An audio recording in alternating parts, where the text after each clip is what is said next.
Olá, tudo bem com vocês?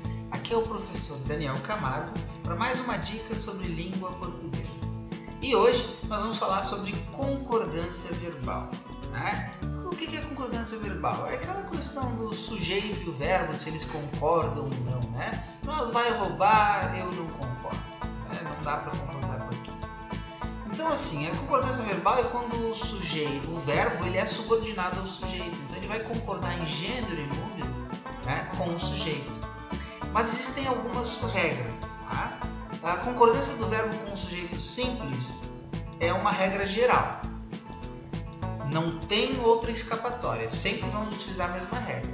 O verbo da oração concorda em gênero e pessoa com o núcleo do sujeito. Então tem um núcleo só, sempre o verbo vai concordar com o sujeito.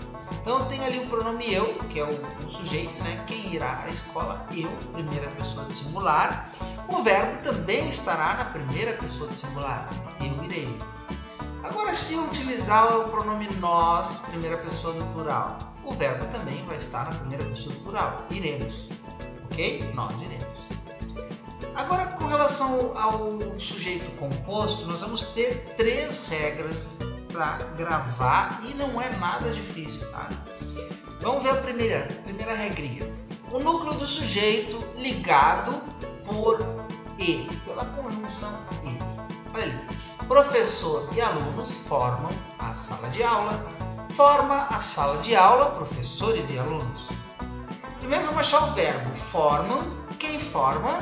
Professores e alunos. Vê que o verbo ali está no plural, né? E depois ali eu tenho uma questão que é o e. Aquele e está ligando com professores e alunos, o professor e alunos. E nesse caso, o verbo depois do sujeito, nós temos o sujeito depois do verbo, sempre vai ficar no plural. Agora olha aqui, forma. Quem forma? Professores e alunos. Percebe que esse verbo, ele vem antes do sujeito. Tem a mesma conjunção ligando. Ó, ele vem antes do sujeito. Primeiro verbo, complemento e sujeito. O verbo antes do sujeito, ele sempre, né, no caso do composto, vai ter 2 opções, né? Ele vai estar no plural ou no singular, forma ou forma. E a segunda regrinha? O sujeito composto de pessoas gramaticais diferentes, ou seja, primeira pessoa, segunda pessoa, terceira pessoa e assim por diante. Quando um dos núcleos for o pronome eu ou nós. Olha só, quando um dos núcleos for o pronome eu ou nós. Então nós temos 2 exemplos ali. Eu e Janaína faremos uma festa. Vamos ver ali, verbo faremos. Quem fará? Eu e Janaína. Eu tenho o pronome eu, né? Ali. Depois eu tenho nós e os alunos organizaremos a feira. Nós e os alunos é o sujeito, né? Sempre a gente pergunta para o verbo para achar o sujeito. Percebe ali, ó, primeira pessoa do singular, primeira pessoa do plural. Sempre que for os 2, né? Primeira pessoa do singular do plural, o verbo ficará na primeira pessoa do plural. Sempre, tanto eu quanto nós, o verbo fica na primeira pessoa do plural. Mas e quando um dos núcleos for o pronome tu, o vós, o ele, o você, o eles ou vocês? Vamos ver os exemplos. O João, ela e a Maria farão o trabalho. O João, ela e a Maria fareis o trabalho. Meu Deus, e agora? Ali está vendo ali o verbo farão e o verbo fareis. Bem diferente.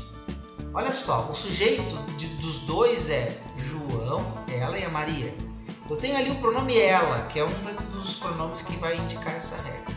O verbo fica na segunda pessoa do plural vós, que é o fareis, ou na terceira pessoa do plural eles, que é o farão. Fácil, né? E a terceira regrinha? Núcleos do sujeito em que há ou nem. E agora?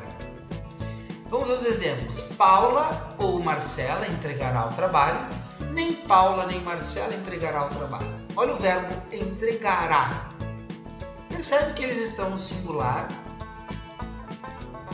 nós temos o mesmo sujeito para os dois, só que nós temos só a diferença que um é ou e outro é nem, tá? Paula ou Marcela, nem Paula nem Marcela. Por que está no singular? Porque a ideia é de exclusão, nem Paula nem Marcela. Sempre que for ideia de exclusão, o verbo fica no singular. E vamos ver esse exemplo aqui, ó. Nem o Edson, nem o professor sabemos a questão. Nem o Edson, nem o professor sabemos a questão. Nem. Olha só. Por que o verbo está no plural? Porque não há ideia de exclusão. Os dois, nenhum dos dois sabem a resposta. Então o verbo tem que ir para o plural. Ele é obrigado a ir para o plural. Tá?